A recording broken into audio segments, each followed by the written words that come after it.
एक औरत अपनी आखिरी सांसों में गहरे प्यार से सामने खड़े मर्द को देख रही थी। उसकी आंखों से एक आंसू गिरा। उसने अपनी हथेली सीने में डाली और अपना दिल निकालकर उस आदमी के सामने रख दिया।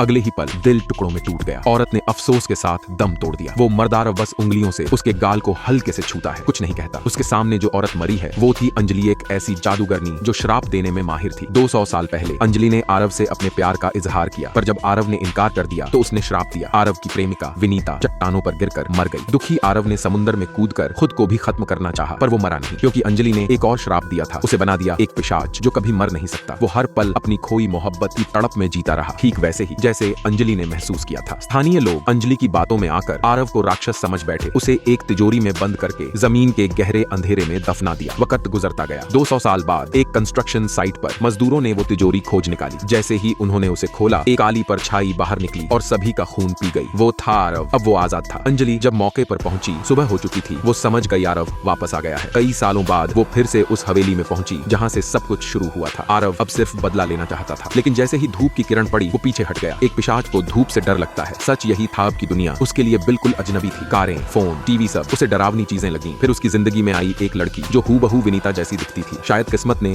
एक मौका और दिया था। वो फिर से प्यार में पड़ गया। उधर अंजलि एक शाम हसीन ड्रेस पहनकर उसकी पार्टी में पहुंची। बालकनी से उसने देखा वो वही नजारा है जो 200 साल पहले था। उसके चेहरे की त्वचा फटने लगी। बाद में एक मीटिंग में अंजलि ने कहा, हम दोनों अमर हैं, हम साथ बिजनेस चला सकते हैं, प्यार में रह सकते हैं, बहुत पैसा कमा सकते हैं। लेकिन आरव ने उसे फिर से ठुकरा दिया। वो कभी भी किसी जबरदस्ती करने वाली औरत से प्यार नहीं कर सकता था। गुस्से में अंजलि चली गई, लेकिन बाहर उसने एक और तिजोरी तैयार रखी थी। आरव को दोबारा कैद कर दिया गया। उसने कहा, जब तू मेरी नहीं हो सकती तो तड़प में ही जी। इसके बाद अंजलि ने फिर से लोगों को भड़काया कि राक्षस अभी मरा नहीं है, उसकी हवेली को जला दो। लेकिन इसी बीच एक छोटे बच्चे ने आरव को आजाद कर दिया। वो समय पर लौट आया और इस बार सबके सामने उसने अंजलि की गर्दन पर दांत गड़ा दिए। लेकिन अंजलि को कुछ नहीं हुआ। उसका चेहरा अब अजीब दिखने लगा। अब सब जान गए वो भी एक राक्षस थी। आरव और अंजलि में भीषण लड़ाई शुरू हुई। आरव ने एक मूर्ति उठाकर उसे दीवार से दे मारा। अंजलि ने फिर कहा, एक आखिरी मौका साथ जीने का। उसी वक्त वो छोटा बच्चा आया और बोला, वो प्यार जिसे तूने मारा उसका हक कहा तुझे नहीं। और अंजलि के पीछे प्रकट हुई एक आत्मा, बच्चे की माँ जिसे अंजलि ने मारा था। उसकी चीख से जो ऊर्जा निकली वो अंजलि को झूमर में उछाल लाई। अंजलि जमीन पर गिरी, बुरी तरह घायल हो गई। आरव ने सबको वहां से हटाया और आखिरी बार अंजलि के पास आया। कहा, तुझे कभी प्यार नहीं मिलेगा, यही तेरा श्राप है। अंजलि की आंखों से एक आंसू गिरा। उसने अपना दिल निकाला और कहा, अब समझ आया प्यार कैसा होता है, और दम तोड़ दिया। कहानी के आखिरी पल में उसका आखिरी श्राप काम कर गया। विनीता फिर से चट्टान से कूद पड़ी। आरव ने उसके पीछे छलांग लगाई। जैसे ही वो जमीन से टकराने वाले थे, आरव ने विनीता की गर्दन में काट लिया। अब दोनों अमर हो गए थे, अब हमेशा साथ रह सकते थे। यही तो अंजलि चाहती